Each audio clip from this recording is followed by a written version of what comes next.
दोस्तों, स्वागत है आपका मेरे YouTube चैनल BMS ट्यूटोरियल में। फ्रेंड्स, आज हम आपके लिए लेके आए हैं भैंसची कल्पना के मोस्ट इम्पॉर्टेंट टॉपिक, जिसका नाम है नेत्र उपचारित कल्पना। ठीक है, तो अगर हम इसके बारे में बात करें तो ये आपको जो भैंसची कल्पना का एग्ज़ाम होता है उसके दो पार्ट है, पेपर ए और पेपर बी, मतलब पार्ट ए और पार्ट बी। ठीक है, तो अगर हम पार्ट ए की बात करें तो उसमें पंचविध कषाय कल्पना के बारे में जो हमें पढ़ना था। ठीक है, कुछ कॉन्सेप्ट्स थे जो हमने अभी मतलब क्लियर करके आ चुके हैं हम पार्ट ए के। अगर आपने नहीं देखे तो आप जाके देख सकते हैं। तो अब हम बात करते हैं पार्ट बी के बारे में। तो पार्ट बी के बारे में जो सबसे बड़ा पोर्शन है वो यही है। ठीक है, तो हम एक एक करके इसके बारे में बात करेंगे, फिर हम नस्य के बारे में बात करेंगे। ठीक है, तो हम इसमें सभी के बारे में, गंडूश वगैरह के बारे में बात करेंगे। तो आज हम बात करते हैं नेत्र उपचार कल्पना के बारे में।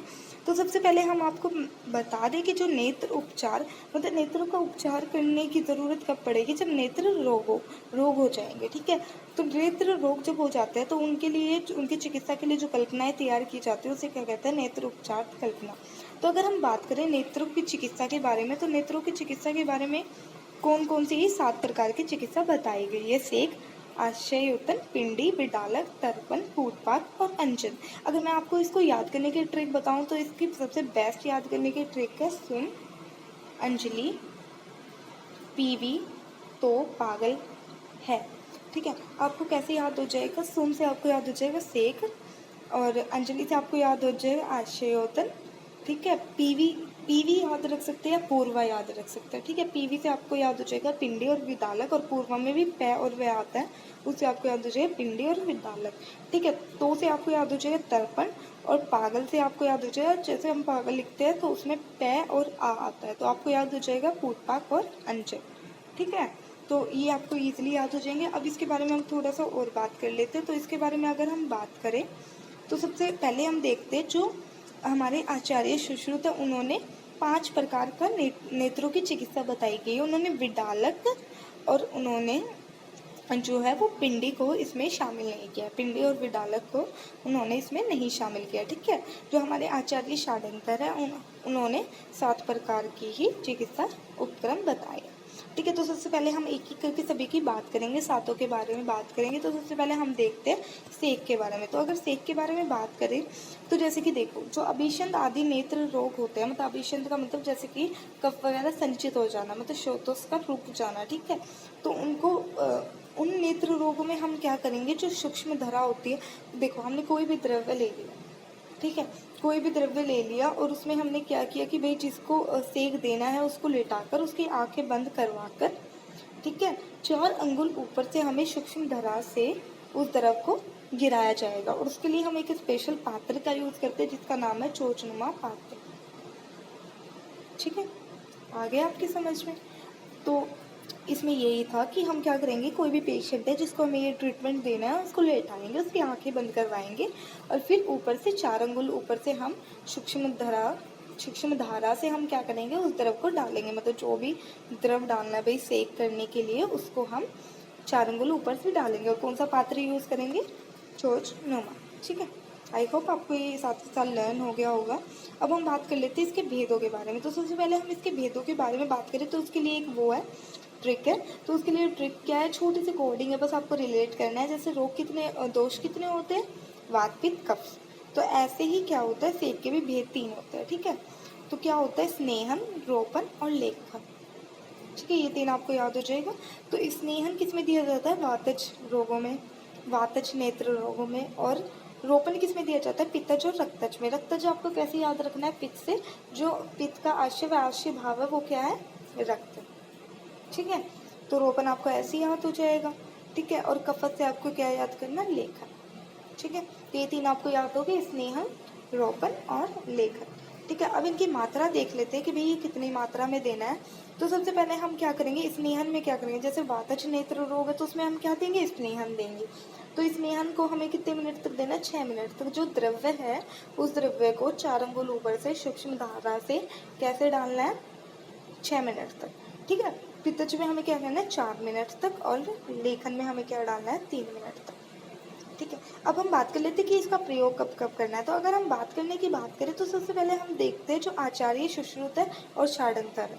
ठीक है, अगर हम इनके बारे में बात करें तो इनका मेनली इनके बारे में हम क्या बोल सकते हैं कि देखो, आप अगर बीएमएस सेकेंड ईयर के स्टूडेंट हो तो आप अगर आचार्य षड्यंत्र के अकॉर्डिंग आप एग्जाम में लिखाते हो तो ये इनफ होगा, ठीक है। आपको ज़रूरी नहीं कि आप सभी के अकॉर्डिंग याद करो, क्योंकि उससे आपको कन्फ्यूज़न भी हो सकता है। लेकिन अगर आप एमडी आयुर्वेदा की प्रिपरेशन कर रहे हो या पीजी आयुर्वेदा की प्रिपरेशन कर रहे हो तो ये चीज़ आपके लिए मोस्ट इम्पोर्टेंट है कि आपको पता होना चाहिए किस आचार्य ने क्या बताया, ठीक है। तो हम दोनों के अकॉर्डिंग देखते हैं। वैसे आपके लिए जो कंफर्टेबल है वो षड्यंत्र के अकॉर्डिंग लर्न करना है। तो सबसे पहले हम षड्यंत्र के अकॉर्डिंग बोलते हैं कि उन्होंने इसका प्रयोग कैसे बताया। तो उन्होंने मेनली तो दिन में बताया, निर्देश दिया है, लेकिन आवश्यकता अनुसार हम क्या कर सकते हैं, जब अत्यधिक अवस्था हो तो उसमें हम रात्रि में भी सेक कर सकते हैं, उन्होंने ये बोला है, ठीक है। अब आचार्य सुश्रुत ने क्या बोला है, आचार्य सुश्रुत देखो जो हमारी अवस्था होती है, जो हमारी एज अवस्था होती है, वह अवस्था वो कैसी होती है कि मतलब एज नहीं, जो हमारी दिन की अवस्था होती है वो कैसे होती है कि जो प्रातःकाल में कफ प्रकोपित होता है और जो मध्यकाल होता है उसमें क्या होता है, पित्त प्रकोपित होता है, जो सायकाल होता है उसमें वात प्रकोपित होता है। तो ऐसे ही आपको याद करना है कि कफज नेत्र रोगों में प्रातःकाल, वातज में सायकाल और पित्तज और रक्तज में मध्यकाल, ठीक है। और वेदना होने पर हम कभी भी कर सकते हैं। अब नेत्र शूलनाशक सेक के बारे में बात करते हैं। शूलनाशक का मतलब जो जैसे कि हमारे मतलब नेत्र में पेन हो रहा है, ठीक है, शूल का मतलब होता है पेन, ठीक है, उसके लिए कौन सा सेक है। तो देखो हमारे अगर नेत्र में वेदना हो रही है तो उसको दूर करने के लिए हम क्या करेंगे, उसको दूर करने के लिए हम करेंगे श्वेत लौद्र को गोघृत में पकाकर चूर्ण का निर्माण कर लेंगे, ठीक है। और फिर हम क्या करेंगे, देखो हमने क्या लिया, श्वेत लौद्र लिया, उसको गोघृत में भ्रष्ट कर उसका क्या कर लिया, चूर्ण बना लिया। अब हमने जब उसका चूर्ण बनाया तो उसे क्या किया कि उष्ण जल में भिगोकर और कपड़े से अच्छी तरह मतलब उसको अच्छी तरह मथ लिया और फिर उसको कपड़े से छान लिया, ठीक है। क्या करना है, श्वेत लौद्र लेना है, गोघृत लेना है, दोनों को भ्रष्ट करके क्या करना है, उसका चूर्ण निर्माण कर लेना है। फिर उस चूर्ण को क्या करना है, उष्ण जल में गर्म पानी में भिगो देना है और उसको मथना है फिर, ठीक है। और उसको मथने के बाद हमें क्या करना है, उसको मथने के बाद हमें कपड़े से छान लेना है, ठीक है। अब उस रोगी को क्या करना है, उसकी क्या करेंगे, हम उस रोगी को लेटाकर और उससे हम उसकी आंखें सेकेंगे, तो उससे क्या होगा, जो नेत्रों में शूल है वो दूर हो जाएगा, ठीक है। अब हम बात कर लेते हैं सेकंड पॉइंट की, जो था हमारा आशय योगदान, ठीक है। इसके बारे में हम बात करें तो ये कब कब दिया जाएगा, जब रोग अति प्रबल नहीं होने पर, मतलब रोग अति प्रबल नहीं होंगे, मतलब जैसे कि देखिए रोग ज़्यादा प्रबल नहीं है, मतलब सेक, तो हम क्या करेंगे, रोग के अति प्रबल देखो रोग के अति प्रबल नहीं होने पर दोषों के अनुसार किया गया आश्चर्योत्तम रोग को नष्ट करता, मतलब जैसे कि हमारे जो रोग है वो अति प्रबल नहीं है, ठीक है। तो हम क्या करेंगे, आश्चर्य योतन करेंगे, और अगर हमारे दोष प्रबल है तो हम क्या करेंगे, हम सेक करेंगे, ठीक है। आ गया आपकी समझ में। तो अगर हम बात करते हैं आश्चर्य योतन भेद की, तो देखिए जो सुश्रुत है, जो षड्यंत्र है को भी पुटपाक के समान स्नेहन, लेखन और रोपण भेद से 3 प्रकार का ही माना है। और इन्होंने भी क्या किया है, इन सुश्रुत ने भी और आचार्य षड्यंत्र ने भी जो है आशय योतन को क्या माना है, 3 ही प्रकार का माना है, जो हम पहले पढ़ के आ चुके हैं। क्या पढ़ा था हमने, स्नेहन, रोपण और लेखन, ये 3 सीक्वेंस पढ़े थे।